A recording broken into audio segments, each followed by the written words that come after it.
Olá pessoal, está no ar a 16ª edição do Brasil com Zeu, seu pitaco semanal sobre o futebol europeu, sempre com um plano de fundo, os jogadores brasileiros. Eu sou o Léo Naures, estou aqui na companhia de Vitor Gerron nos estúdios do OneFootball em Belém. Bem-vindo, Vitor. E aí, Léo, tudo bom? Tudo certo, a gente tá fazendo uma rodagem no elenco aí, né? Vai uma semana, vem tu, outra semana vem o Marcos. Eu falei que a gente precisa de um tempo para acumular conhecimento, né, e debater a altura aí com Exatamente. você. O que a gente vai ter de destaque hoje aí? Conta pro pessoal. Hoje vamos falar dos 8 classificados para as quartas de final da Champions League, né? Não poderia ser diferente. Tem Neymar também, que está quase voltando ali, deve jogar no fim de semana pelo PSG, e nossa prévia tradicional da Ligue 1 e da Bundesliga. Com certeza. Bom, vamos começar pelo principal, né, que é a Champions League.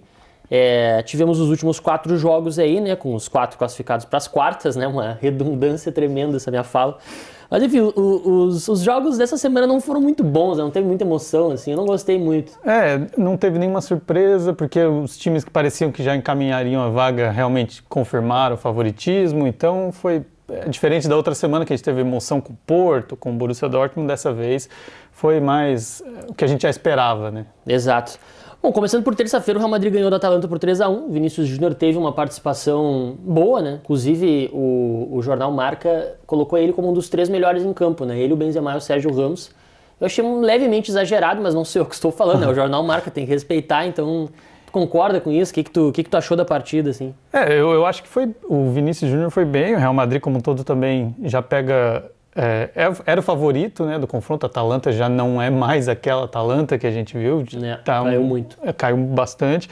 Mas o Vinícius Júnior bem, quase fez um golaço, né? Muita gente falou do lance lembrando o estilo Maradona, né? Que saiu lá da defesa. Também é exagero, os espanhóis exageram muito, tanto quando é para criticar quanto para elogiar. Ele acabou, desculpa te interromper, mas ele acabou acho que se beneficiando muito no segundo tempo do fato que a Atalanta, né, avançou as linhas, deixou muito espaço, e ele é um cara que aproveita muito bem esse espaço, ele tem muita velocidade, né? Então foi um jogo perfeito para ele, né? Então ele fez essa jogada, depois ainda sofreu o pênalti, né? O Rafael Tolói comentou um pênalti nele, num lance muito parecido com essa arrancada que ele fez o gol, né? Então acho que ele foi bem, assim. Foi bem. Eu acho que a arrancada resume um pouco o Vinícius Júnior, né? Um cara que tem velocidade, tem explosão, ele muda de direção muito rápido, tem o drible, mas na finalização acho que ainda a grande deficiência dele, assim. Então ele acaba sendo muito criticado e tal, geralmente nessa tomada de decisão, na hora de decidir a jogada, ele às vezes peca. Eu acho que isso faz ainda com que ele não seja um extra classe, assim, um cara fora do normal. É bem nítido essa dificuldade de finalização dele, é uma coisa meio que do gesto técnico, assim, eu acho que até de maturar, né? Que ele é muito novo também, né? Se for pensar, cara, ele tem 20 anos, nem isso, talvez. Mas já jogando no nível que ele tá, a expectativa é que ele resolva rápido isso, porque no Real Madrid, em alguns momentos, faz bastante falta, e no momento decisivo, se ele falha, assim, um lance, uma finalização, pode pesar muito para a carreira dele, pensando em daqui a alguns anos, assim. E o Rodrigo entrou também no segundo tempo, acho que inclusive no lugar do Vinícius Júnior, e teve também uma participação modesta, né? Não fez muita coisa importante, acho que ele teve um lance que ele quase marcou um gol até por cobertura, assim.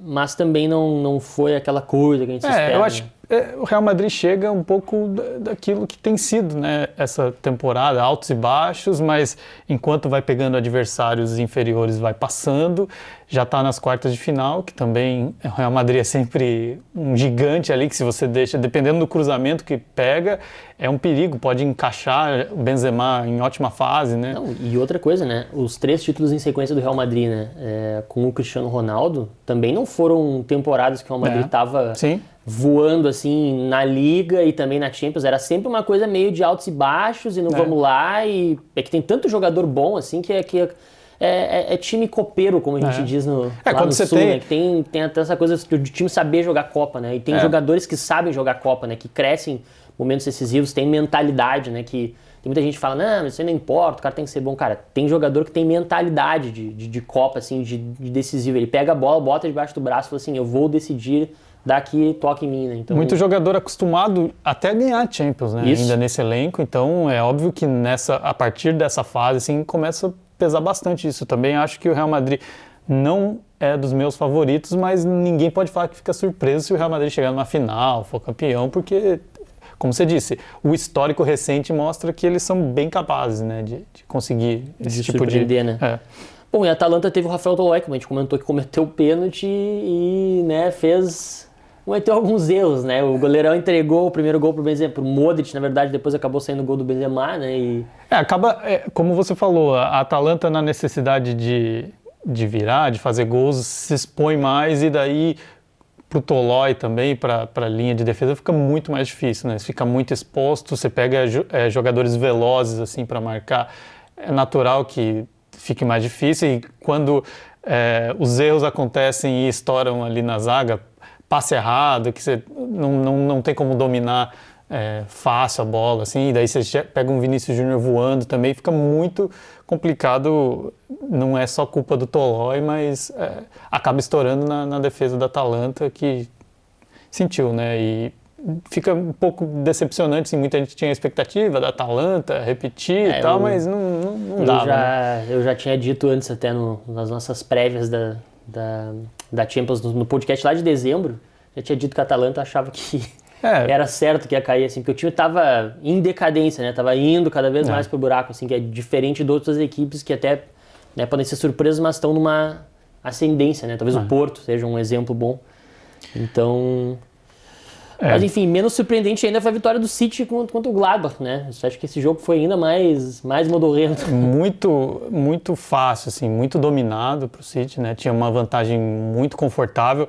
Até teve uma brincadeira, o próprio Gladbach nas redes sociais colocou que o City, quando foi dar a escalação, sem atacante, não precisamos de atacante. E foi isso mesmo, assim, o Guardiola optou por aquele esquema mais de rodando bola, sem um cara fixo ali, né, no ataque, e não precisou mesmo, porque o Gladbach vive uma fase muito ruim, né, também na Bundesliga, já são, se não me engano, 9 jogos agora sem vitória, desde que o Marco Rose anunciou que ia sair. Não, então... acho que bateu no elenco, né, na temporada passada o Gladbach começou muito bem, chegou a liderar a Bundesliga durante um tempo, né, 2019, 2020, e depois decaiu também na segunda metade. Tem que investigar o que está acontecendo. E ao mesmo tempo você pega um City que vive uma fase muito boa, né? O Gabriel Jesus começou no banco, importante falar, mas depois entrou, participou do jogo, nada também com grande destaque, justamente porque o jogo não exigiu. Fala mal do Gabriel Jesus, que o pessoal se morde aí, fica bravo e tal, a gente quer o bem do Gabriel Jesus, claro. Né? A gente fala para o bem dele, né? Ninguém tá secando o Gabriel Jesus. E acho que o City está muito confortável, assim, não teve dificuldade nessa fase, sobrando na Premier League, chega muito forte para as quartas também, a gente ainda está gravando sem saber o cruzamento. O City é o time que chega mais forte desses 8? Nesse momento, sim, né? Para as quartas de final. Eu concordo. Tudo depende, assim, é difícil projetar como que o City estaria daqui a um tempo, quando pensar em semi, em final, muita coisa pode acontecer, principalmente numa temporada igual essa que a gente está vivendo, mas sem dúvida, assim, é o time que acho que ninguém quer enfrentar nesse momento nas quartas de final, né? É verdade, eu acho que seria interessante, né? Acho que todo mundo gostaria de ver esse confronto na final, mas gostaria de ver um Bayern e City agora, né? O jogo, acho que são os dois times que chegam mais fortes. Exato. É um jogo que todo mundo quer ver, mas é o que você falou. Agora até um desperdício, né? Você colocar esses dois times frente a frente e um ficar já pelo caminho. Eu quero ver o circo pegando fogo, né? Já quero ver agora. Não deixa pra final, porque daí depois um cai. Não, vamos aproveitar e já fazer esse jogo agora. Ainda que tem dois, né? Não é um só. Não, e é o que a gente falou. Tem muito time pesado, né? Então se você pega um Real Madrid, nada garante que você vai passar e de repente um dos que estão jogando melhor pode ficar mesmo pelo caminho. Tem outra coisa, né? O City pode pegar nas quartas agora 2 rivais ingleses, né? O Liverpool e o Chelsea, e também daí o buraco é mais embaixo, né? Porque é um confronto local, os times já se conhecem um pouco melhor, né? O próprio Liverpool sempre foi, querendo ou não, uma pedra no sapato do City, entre aspas, né? Porque apesar acho que o City ganhou um pouco mais, mas é um time que o City tem bastante dificuldade de jogar contra, assim, né? Então... e é bem diferente de você enfrentar na Premier League quando você já tem aquela vantagem, já está consolidada a liderança, né? Você não tem tanto peso do jogo. Num mata-mata, assim, de 2 jogos, realmente Eu acho que para o City o que falta, né?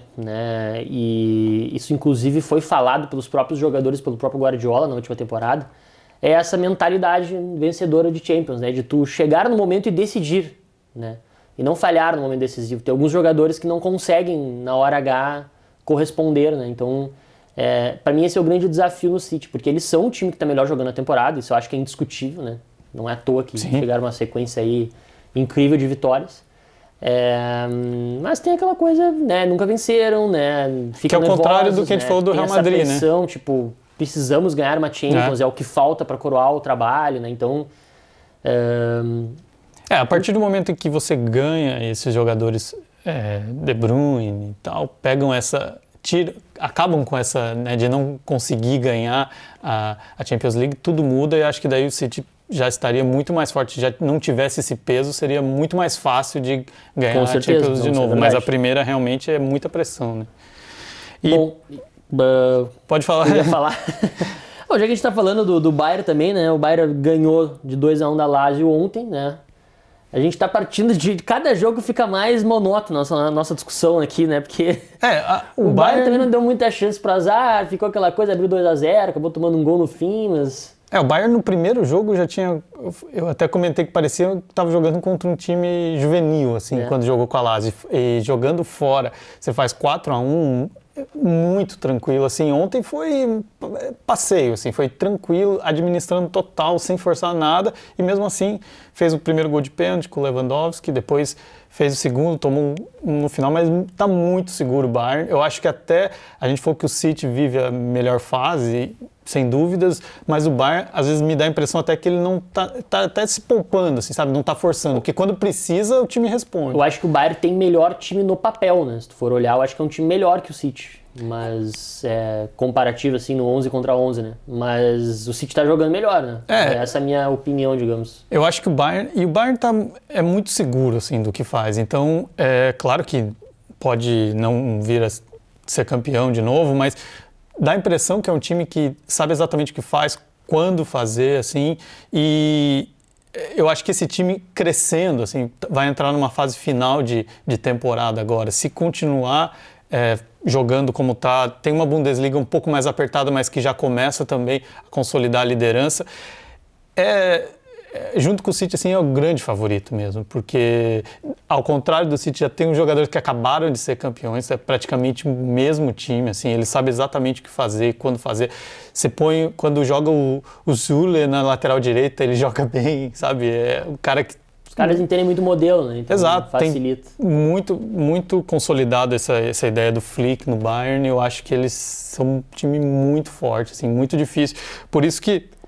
Eu acho isso também, assim, mas não tem muito fundamento, assim, essa minha teoria, né? Mas é que é difícil tu ver um time que repete um título, né, de Champions depois do outro, né?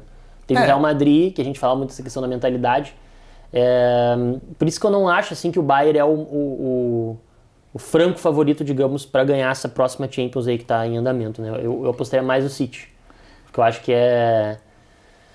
sempre depois da temporada que tu ganha tudo, tu baixa um pouco difícil, a rotação, né? Então, pode ser que não aconteça, que a gente tem o humor da língua, né? Mas é uma tendência, né? É o que normalmente acontece, né? Eu acho que, assim, de qualquer forma, já é um time que pode não estar ainda com o mesmo rendimento da temporada passada, mas o que eu falei, tá muito seguro. Então eu acho que se na hora que precisou até agora, jogo de mata-mata foi na Champions League até agora não perdeu nenhum jogo, tá passando muito fácil, assim. E tudo que a gente falou depende do confronto que você pega, né? Se começa a pegar pedreira, tal, às vezes um jogo que você não encaixa ali, perde 2-0, fica difícil. É aquela coisa, né? Tipo, a gente tá aqui falando de alguns times que estão mal e tal, mas daqui a pouco, vamos supor, o Bayern pega o Manchester City, né, o Dortmund enfrenta o Porto e passa um desses dois times que, né, são as duas equipes, digamos, zebras dessa fase, né, pelo orçamento, né, gente? Não vão ficar chateados aí que a gente está chamando o Porto ou o Dortmund de menor que os outros, mas eles têm menos orçamento e, teoricamente, sempre acaba vencendo quem tem mais dinheiro e os melhores jogadores, né? Então, daí o Dortmund chega na semifinal e o Bayern cai pro City, entendeu? Então já muda esse discurso, depende muito do confronto mesmo. E teve, só pra gente não deixar passar batido, né? Mas o Andreas Pereira, que era do Manchester United, deu uma assistência pro gol da Lazio, né? Pra gente falar no finalzinho também desse jogo, né? Porque o Bayern tá sem o Douglas Costa, então... O brasileiro é uma participação também discreta, assim como foi a Lazio no confronto todo, mas fica aí o destaque pra assistência, né? Que conta lá uma assistência em oitavas de final de Champions League. Exatamente, pra contar pros netos. Bom, e daí a gente vai fechando agora esse papo de Champions com a última partida que teve, né, que foi Chelsea Atlético de Madrid. O Chelsea venceu por 2-0 no Stamford Bridge. Mais uma decepção do Atlético, né? Porque esperava-se... Quem amarela mais, Atlético ou Dortmund? Acho que essa que fica a pergunta aí. Dois times que eu tenho uma simpatia, mas assim, ó... É difícil de torcer. O problema é que esperava-se que fosse um confronto justamente mais equilibrado, o Atlético de Madrid liderando na Espanha, né? O Chelsea também em ascensão, assim, podemos dizer. Então, e o Atlético de Madrid não ameaçou o Chelsea, essa é a verdade. O primeiro chute que o Atlético de Madrid, eu vi essa estatística ontem no Twitter, o primeiro chute que o Atlético de Madrid deu no jogo foi aos 40 minutos do confronto, né? Ele não chutou no primeiro jogo, no gol, eu acho, né?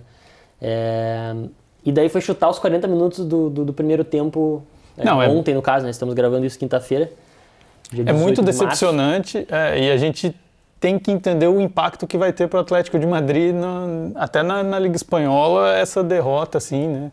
Porque os outros, a gente vê o Barcelona e o Real Madrid ali, o Barcelona é um momento até melhor, assim, né? Crescendo no campeonato. O Atlético de Madrid, se tropeçar mais 1 ou 2 jogos ali, já fica muito ameaçado. Eu acho que até o pessoal pode, né, compartilhar a sua opinião também, eu acho que o Barcelona vai ser campeão espanhol esse ano. Tá com cara de que vai acontecer de novo. Tá em crescimento, né? Tá em ascensão, em franca ascensão. O time do Barça se encaixou, né? Parece. E o Atlético de Madrid tá em decadência, né? Tá jogando pior do que jogava, né? Então, eu acho que é uma tendência, assim, que vai ter um campeonato bem disputado até o fim, mas eu aposto minhas fichas, digamos, no Barcelona, né? Isso não é pra ficar em cima do muro, assim. Eu acho que o Barça vai passar o Atlético. Mais preocupante do que o resultado, nesse caso, é o desempenho, né? Não tá jogando bem, e daí você pega contra o Chelsea ali, você não ameaçar, tipo, daí você tem Suárez, o João Félix ali, que é um ataque que era até badalado, no início da temporada havia muita expectativa e não resolveram, né? Eu acho que o João Félix tá sofrendo um pouco fisicamente, não tem essa impressão também. Ali na região onde ele joga, tu precisa, assim, de uma resistência física, que não significa ter força, né, ser, digamos, musculoso, assim, sei lá, mas tu conseguir ter esse equilíbrio no jogo, né, de tomar pancada e não cair, conseguir disputar a bola, assim, né, ter que eles chamam do centro de gravidade bom, né, o Salah é muito bom nisso. Aquela transição, sofre, né? Tipo, ele tá meio que aquele jogo de guria ainda, parece. A transição física é justamente essa, para um nível profissional, de você não perder as características de velocidade, de habilidade e tal, mas ganhar um pouco, né, de força física e posicionamento mesmo, físico, assim, para você aguentar mais pancada. Mas ele não fez uma partida muito boa mesmo, né? Então, no primeiro jogo já não tinha feito, mas também tem que dar um desconto que o Atlético jogou muito recuado, né? Ontem não foi esse o caso. E, enfim, teve gol brasileiro também, né? Um gol brasileiro italiano, né? Marcado pelo Emerson. No finalzinho. Também, é que a gente falou, tava já encaminhado, assim, né? Nos acréscimos, um gol ali, mas também merece destaque o gol da classificação, podemos dizer assim. Que fechou a conta, né? Liquidou a fatura. Fechamos, né, os 8. E o Ziyech marcou o primeiro gol, só pra mencionar, né, numa jogada bem boa do Kai Havertz, né, que pra mim vem sendo a principal decepção da temporada e das badaladas contratações, né, o cara amargando bastante a reserva, mas é um ótimo jogador, né, muito novo também, né, então tem que criticar, mas sempre dar um desconto. Então... E chega nesse bom momento do Chelsea também, é um time que eu também não acho uma boa pegar nesse momento das quartas de final, não, porque não tem tanta pressão, né, porque não se esperava tanto assim do Chelsea. Eu até lembro que naquele nosso vídeo das previsões eu falei que o Chelsea seria surpresa que ele passaria das oitavas, porque o Chelsea não vinha nem passando de oitavas de final da Champions. Fazia muito 7 anos. Né? De repente ele rompe essa barreira aí e tá ali entre os 4, como quem não quer nada, também de repente aguardando um confronto. Pode beliscar uma... Ele não jogou nem Thiago Silva, né? Então o Thiago Silva, o grande momento foi comemorando o gol, né? Que parecia uma criança assim, na arquibancada, muito legal. Mostra também que o Chelsea está bem, assim, tá bem unido, essa mudança fez bem, eu acho, pro Chelsea. Ele chega num momento muito bom aí para as quartas.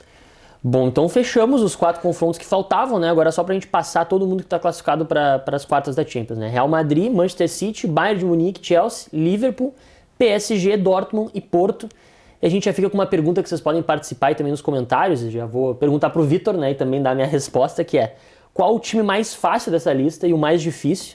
E que jogos seriam interessantes de ter nessas quartas, né? A gente falou um pouquinho disso aí durante a análise dos jogos, mas enfim, Vitor, responde aí pra gente. Passa a bola pra ti. Fácil é complicado, mas como você já tinha falado, o Porto, até pelo orçamento e pelos jogadores que tem, não tem nenhum fora um nível muito acima, assim, eu acho que o Porto é o time que talvez seja uma boa enfrentar nesse momento. É difícil, é um time que é muito consistente, não vem nem tão bem no Campeonato Português, né, que é dominado pelo Sporting, mas acho que o Porto e o Dortmund realmente são os times que, pela temporada, por tudo que tem jogado até agora, seriam os ideais, assim, os adversários menos complicados. Eu concordo contigo e já adianto que para mim, depois deles, o adversário menos... que não é tão difícil seria o Liverpool, né? Aí vocês sabem que quem acompanha mais os podcasts sabe que eu gosto muito do Liverpool, né? Acho que o time tá jogando mal, tá com dificuldade de vencer até do Wolverhampton, que antes era presa fácil. Mas você não acha que o Liverpool, eu acho que assim, nessa fase começa a pesar aquilo que a gente falou, histórico e a capacidade de resolver o jogo. Ia explicar isso, né? Porque daí tu me pergunta, mas tu tá falando que o Real Madrid tem jogadores decisivos, acostumados a ganhar, o Liverpool também tem Thiago Alcântara, tem Salah, tem o Fabinho também. Mas eu acho que o Liverpool tá com um problema muito forte na defesa, né? Tem uma defesa que tá capenga, apesar dessa dupla que o Klopp colocou agora, o Phillips e o Kabak, eles estão dando certo, né? Estão dando conta do recado, ainda assim não são confiáveis, né? O time não tá jogando muito bem. Eu acho que os outros vêm em melhor fase, assim, mais em ascensão. Eu acho que o time do Liverpool, assim, ele ainda tá meio capenga, sabe? Acho que, inclusive, alguns jogadores-chave desse time estão meio em má fase também, né? Thiago Alcântara não tá jogando muito bem, né? Foi substituído, inclusive, no jogo da segunda-feira agora pela Premier League, saiu meio bravo e tal. Acho que o Firmino não tá bem, obviamente, o Mané também não tá na sua melhor fase, então acho que isso influencia bastante, né? Eu acho que a minha opinião em relação ao Real Madrid é que o Real Madrid tem alguns jogadores que eles são meio que moldados para Champions, né? Já provaram isso, né?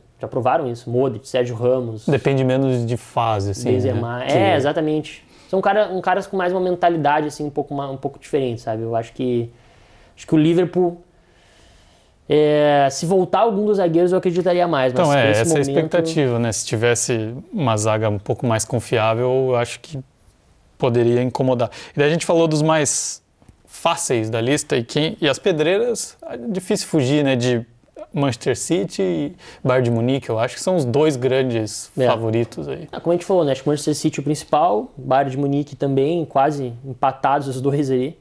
E pra mim depois vem em sequência o Chelsea, um pouquinho na frente dos outros. Eu acho que é um time difícil de enfrentar no momento que tá em ascensão, né? Eu acho que o terceiro... eu botaria Chelsea, tu não botaria? Eu acho que o PSG, eu acho que por mais que também não esteja jogando no nível do City, do Bayern de Munique, eu acho que se o Neymar volta bem com o Mbappé... Vou mudar minha opinião, é verdade. Vou botar o PSG. Eu acho que está à frente ainda do Chelsea, mas tem muito time bom. Igual, a gente não falou do Real Madrid, né? A gente citou 3, 4 times e não colocou o Real Madrid. É muito difícil. As quartas de final já fica uma fase muito difícil. Mas eu acho ainda que eu colocaria o Chelsea um pouquinho na frente do Real, assim. Né? Eu acho assim, só para esclarecer mais essa questão que eu estava falando ali da comparação do Liverpool Real, eu acho que o Liverpool está abaixo dessa galera aí, bem abaixo, né? Questão de desempenho. Acho que o Real tá quase assim com Chelsea e PSG, mas ainda tá um pouquinho, né? Tá rolando assim uma... terceiro escalão. Né? Exatamente, mas enfim, o pessoal vai entender, né? Depois a gente passa a lista de cada um aí. E os jogos ali que você gostaria de ver? A gente já falou seria legal um Bayern Manchester City, mas confrontos locais, você gosta? Eu gostaria de ver um Liverpool e Dortmund, né? Klopp reencontrando o Dortmund ia ser legal, numa Champions. Acho que é um confronto que eu gostaria de ver. De repente, um Chelsea-Porto ia ser legal. Um PSG e Real Madrid? PSG e Real Madrid, interessante. Ou um próprio PSG e Bayern, né? Porque não? Também, No fim das contas, todos os confrontos são interessantes. Essa fase fica muito legal, né? Justamente por isso, qualquer confronto é interessante. Vamos ver o que nos reserva aí o sorteio. Bom, participem também, né? A gente... eu fiz uma confusão nas minhas opiniões aqui, mas eu sei que vocês vão escrever melhor do que eu penso, né? Então, escrevam aí quem que vocês acham que são os mais fáceis, os mais difíceis de enfrentar, que jogos vocês gostariam de ver nessas quartas de final, que o sorteio é amanhã, né? A gente tá falando de novo, né? Hoje é dia 18 de março, o sorteio acontece 19, sexta-feira. A gente vai saber quem que se enfrenta ainda. Então, no fim das contas, vocês podem estar assistindo isso e os confrontos já estão até definidos, né? Grande chance, né? Mas até a gente tinha falado da lista, eu vou passar rapidinho a minha lista de favoritos, assim. Tá, é boa, o pessoal pode deixar. Vou fazer isso também. Vamos lá. Os meus, Bayern de Munique, Manchester City, PSG, aí eu vou de Real Madrid, Chelsea, Liverpool, Dortmund e Porto. Eu vou de Manchester City, Bayern de Munique, PSG, Chelsea, Real Madrid, Liverpool, Dortmund e Porto. Final igual. E daí o pessoal pode deixar aí também, quem está acompanhando no YouTube, nos comentários, a sua lista de favoritos do mais favorito ao menos. Exato. E a gente estava falando de lista, Léo. Uma outra lista muito legal é dos maiores artilheiros da história da Champions, porque o Benzema, com o gol que marcou, entrou no clube dos 70, né? Então ele é no top 5 ali, a um gol agora de igualar o Raul, que é o quarto da lista. A lista tem Cristiano Ronaldo em primeiro, Lionel Messi em segundo, Lewandowski em terceiro, Raul em quarto e agora o Benzema em quinto, uma fase espetacular do francês. E o curioso dessa lista é que se a gente descer até o top 10, não tem nenhum brasileiro. Até então, Thomas Müller está lá e não tem nenhum brasileiro. Então, né? A gente tem assim, a expectativa do Neymar, né, que tem 41 gols e está a 5 ali de entrar na lista do top 10. O Gabriel Jesus já vem bem mais para trás, tem 16 gols. Mas tem 16 gols, né? A gente fica aí comentando. E é novo, né? Mas é difícil, assim. Eu acho que o Neymar provavelmente vai entrar nessa lista ainda. Tem muitos jogadores ainda em atividade, né? Então, comparar com os que estão lá na frente é quase impossível você chegar a Cristiano Ronaldo e Messi, mas Thomas Müller, o Inzaghi, o Shevchenko que já pararam, que estão ali na faixa dos 40, acho que o Neymar logo vai aparecer ali. Eu acho que sim, acho que o Neymar consegue passar até o Van Nistelrooy, né? Dizer que ele vai chegar até o Raul é difícil, porque são muitos gols. O Nistelrooy também é o sexto com 56. Exato, né? O Van Nistelrooy em sexto com 56, tem Henry com 50, depois Ibrahimovic com 48, Shevchenko com 48, Miller com 47 e o Inzaghi com 46, né? E eu penso que o Neymar vai ser difícil ele passar, né? Chegar até essa turma dos 70 aí, porque ele tá cada vez mais jogando recuado, mais como um armador, assim, do que necessariamente o cara que vai finalizar, né? Ele faz muito gol, mas eu acho que fazer 30 gols para chegar aos 70 é muita coisa. Eu acho que assim, pela idade até tem condições. Às vezes, principalmente na primeira fase da Champions, você pega uns adversários mais acessíveis, faz 3, 4 gols num jogo, te alavanca bem rápido assim, né, numa lista dessa. Mas de fato, eu acho que o Neymar tem chance ali de... Tem uma coisa que me chama a atenção, né? Que o Ibrahimovic tem um hype gigantesco aqui na Europa, né? Que pra mim ele não amarra a chuteira do Neymar, né? Eu já falei isso e fui criticado pelos meus colegas europeus. E aí tá a prova, né? Ibrahimovic, 39 anos, 41 gols em Champions, centroavante, Neymar tem 41. Então, Ibrahimovic que com certeza... Durmam com essa que é a verdade, essa. Por várias equipes, né? Ele fez gols por... tanto que ele rodou ali, o tanto de equipe que ele jogou. Eu acho ele um cracaço de futebol, mas eu acho o Neymar melhor que ele, né? Simplesmente essa é a polêmica que eu deixo no ar aí pra vocês. Bom, vamos fechar de Champions agora, finalmente, né? Falar de Ligue 1, porque esse fim de semana tem clássico, né? Tem o Lyon e PSG às 17 horas de domingo, com transmissão do OneFootball. E é um jogo que vai... Exatamente, o Neymar deve voltar a jogar. Eu acho que ele começa no banco, né? Não vai começar os 90 minutos, começar o jogo. O jogo mas acho titular, que... né? Voltando aos poucos, né? A tendência é que ele jogue mesmo, é um jogo bem importante, né? Também vai depender de como vai ser esse jogo, mas a gente pode falar que é uma partida decisiva ali na Ligue 1, né? Porque o PSG é o segundo colocado, o Lyon terceiro, então assim, o Lyon se quer alguma coisa ainda, seria importante não perder para o Paris Saint-Germain e ao mesmo tempo o PSG podendo... igualar o Lille no mínimo, mas assim, voltar à liderança, pressionar, deixar um adversário direto praticamente pelo caminho, né, ficando mais atrás. Só para o pessoal não perder como é que tá a tabela, né? Eu tô com a tabela aberta aqui no iPad. O Lille tem 63 pontos, está em primeiro, né? O PSG e o Lyon são segundo e terceiro, respectivamente, com 60 pontos. E todos tropeçaram na última rodada, né? O Lille e o Lyon empataram e o PSG perdeu. Então, realmente, assim, para o Lyon, para conseguir se manter na briga, é importante vencer, né? Não dá para tropeçar. E é um momento decisivo, assim, para quem quer tirar o título do PSG na França, é complicado você tropeçar em times... tem alguns times ali mais difíceis, mas de baixo não pode, né? Então, assim, o importante, eu acho, nesse jogo pro Lyon é não perder pro eu vou te dizer que quem pode se beneficiar desse confronto é o próprio Lille, né? Porque se dá um empatezinho e o Lille vence... O Lille vai a 66, abriria 5 pontos, né? Então, faltando aí 8 rodadas para o fim, né? Fica uma vantagem boa. Uma vantagem bem confortável, né? Mas, enfim, vai ser um jogo com muitos brasileiros, né? Vai ser legal de acompanhar, né? Não, com certeza. Ainda mais com essa volta do Neymar. Essa é a grande expectativa. Até a gente falou de Champions também para ver como volta o Neymar, né? Para essa sequência, final de temporada do PSG, né? Se ele voltar bem... E já fica daí a nossa reclamação aí pro pessoal, né? Parar de bater no Neymar, né? Porque a gente tem que valorizar os jogadores que são bons e não ficar batendo neles e tirando eles das competições, né? Falando... Os caras ficam brincando que o Neymar sempre se machuca na data do aniversário da irmã dele, né? Isso aí é... Agora passou... É uns absurdos, assim, que eu não sou fanboy do Neymar, eu acho ele um cara muito bom jogador e tem que blindá-lo, né? Acho que essa é a palavra aí. Eu acho que agora também ele volta para aquele momento que é decisivo e vamos ver como que ele responde também, né? Se ele voltar bem, junto com o Mbappé bem, eu acho que o PSG fica muito forte. É o favorito ainda na Ligue 1 e fica muito forte para Champions também, né?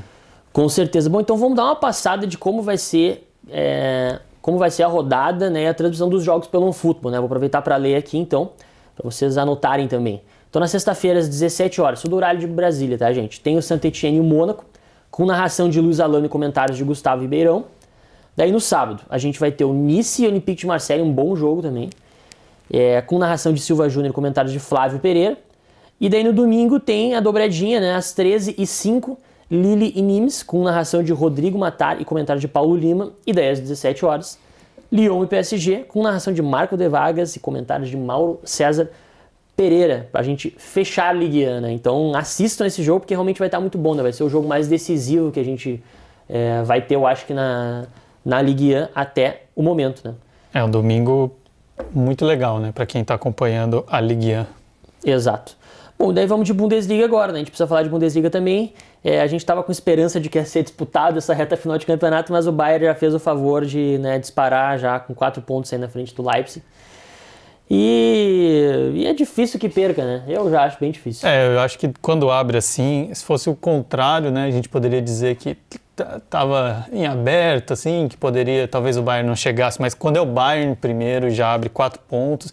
E como a gente falou, o Bayern acostumado a esse momento, não sente muito pressão, um time muito seguro. Chega nessa fase, eu acho também que já encaminha o título da Bundesliga. Muito improvável que o Leipzig consiga recuperar, assim. Tá perto ainda, mas como eu falei, com o Bayern eu acho muito difícil que mude esse cenário. E 4 pontos é uma eternidade quando eu concordo. É pro Bayern, né? É claro que isso tudo pode mudar, né? Vai que o Bayern dá uma tropeçada agora contra o Stuttgart no sábado, né? O Leipzig vence o Arminia. Mas é difícil, né? As tendências apontam que a gente vai ter mais uma vez o Bayern campeão, vai ser o 9º título consecutivo, mas só para também passar a tabela de como tá a Bundesliga. O Bayern é primeiro com 58, Leipzig tem 54, Wolfsburg em terceiro com 48. Grande temporada. Exato, tem que destacar os lobos, né? Aí tem o Eintracht Frankfurt com 44, o Borussia Dortmund está ali em 5º lugar com 42, venceu a última partida, conseguiu agora chegar no bolo da Champions ali, que é uma coisa que é fundamental, né? Porque se o Dortmund ficar fora da Champions é um desastre, assim, até para manutenção de elenco, de Haaland. Vai ter debandada, né? Daí não tem o que fazer. E também tem o Bayer Leverkusen, que está em 6º com 40 pontos, que acho que entra nesse bolo de disputa pela Champions, né? Sim. O Union Berlin ali em 7º com 38 também, por que não, né? Aliás, tem uma coluna muito legal do Gerd Wenzel no Deutsche Welle dessa semana sobre o Union Berlin, né? Contando a história do clube, bem interessante para quem tiver interesse em procura lá nas redes sociais dele. Eu falei do Wolfsburg, mas o Union Berlin também é uma temporada incrível para um time que há 2 temporadas atrás nunca tinha jogado a Bundesliga, né, a primeira divisão, e você cogitar ele disputar Champions. Berlim, Vitor, é Union ou Hertha? Olha, eu acho que por toda a história do Union Berlin eu tenho um carinho, assim. Eu não torço para times de azul, né, então... Aí ficou fácil, hein, de entender o teu time. Gaúcho não torce para time de azul, né? Não é muito difícil de prever. Time, né? Mas não tem... mas a história do Union Berlin... Não tem orgulho de torcer para quem não torce. A história do Union Berlin é muito legal, né? Eu fui no jogo do acesso, assim, não consegui entrar, porque óbvio, é muito difícil conseguir ingresso pro Union Berlin, mas eu torço pro sucesso ali chegar numa competição europeia seria sensacional. Uma pena não... A torcida que é tão fanática... fanática... a gente não tem uns jogos de Champions aqui em Berlim, seria né? Vamos torcer para que a gente tenha essa possibilidade. The OneFootball nos leva para lá, né? Ia ser uma maravilha aí. Nossa, né? imagina... Fica a dica para os chefes. Mas é difícil, né? O Union tá ali no momento a 6 pontos do grupo da Champions. Bem difícil, meio complicado. Bom, vamos passar agora então os jogos da Bundesliga que o OneFootball vai transmitir, né? A gente vai transmitir todos, né? Mas a gente está falando aqui os que vão ter, digamos, uma transmissão especial com narração em português e tudo mais, né? Então, na sexta-feira, dia 19, às 16h30, tem Arminia Bielefeld e RB Leipzig, né? Essa é a 26ª rodada, né? Esse jogo vai ter narração de Dudu Monsanto e comentário de Gerd Wenzel. No sábado, 11h30, Bayer e Stuttgart, né? Também com narração de Dudu Monsanto e comentário de Gerd Wenzel. E aí no domingão, 11h30 também, Hertha Berlim e Bayer Leverkusen, com narração de... A dupla dinâmica, Dudu Monsanto e Gerd Wenzel. Hertha também tentando fugir, a gente falou do Union, Hertha tentando fugir do rebaixamento, uma temporada terrível e que acaba impactando no Matheus Cunha também, né? Um brasileiro Ele não faz gol, acho que desde novembro. Mas tá difícil nesse Hertha aí, tá difícil fazer gol também. É outro jogador que a gente tem que ficar esperto no mercado, porque o Hertha não vai classificar para competições europeias, tá correndo risco de cair na Bundesliga, então o Matheus Cunha deve... começar a receber umas propostas mais interessantes. Aí. Eu acho que a próxima janela ele deve sair do Hertha, né? Mas então vamos fechar agora o podcast dessa semana com o melhor e pior, né? A gente fazer a nossa eleição, a nossa brincadeira aqui. Então, começar por ti, passar para ti essa bola aí para tu começar. Melhor e pior da semana foram quem para ti? Eu vou no Vinícius Júnior. Foi uma semana um pouco... fraca para o brasileiro, a gente pode dizer, não teve protagonistas, com certeza. Mas eu acho que do que a gente viu do Real Madrid, um jogo importante, ele sendo protagonista, como você destacou no começo, destaque na mídia da Espanha, tal, falando muito bem, seria, acho que indiscutível se tivesse feito aquele golaço lá, que ele acabou quase colando ali na trave, a bola acabou saindo, mas não tira o grande jogo que ele fez, então o melhor para mim é Vinícius Júnior, para você? Eu vou também de Vinícius Júnior porque não tem muitas outras opções, né? Eu acho que ele foi fundamental na vitória do Real, ele ajudou bastante, né? Ele desafogou a equipe. Então eu vou de Vinícius Júnior. E de pior, tu elege quem? O meu pior vai ser o Rafael Tolói também, não foi um desastre, mas cometeu pênalti, um jogo complicado ali, não teve... Eu falei, a gente já discutiu também, estourou muito na defesa da Atalanta, né, que ficou mais exposta nesse jogo, mas saiu mais cedo, tomou cartão, fez o pênalti e tal, então acho que o Tolói foi o mais decepcionante. Eu vou como o pior da semana o Thiago Alcântara, né, fez uma partida bem ruim contra o Wolverhampton e acho que ele tá ainda precisando de alguns ajustes assim no futebol dele para, digamos... Encaixar, né? Encaixar mais no Liverpool, né? Ele fez jogos muito bons, obviamente, né? Um grande jogador, mas o último ele foi mal, então eu vou... Saiu bravo ainda, né? Saiu meio bravo e tal. A gente tinha comentado, né? Então uma corneta pro Thiago Alcântara. Mas também não é, pior, parece que o cara... Né, teve uma atuação lá da Davi Luiz, assim, né? Expulso, não chega tanto. Mas enfim, gente, é isso aí. A gente fica por aqui. Tem mais Brasil com Z na semana que vem. Obrigado pela audiência de vocês aí. Tchau. Valeu!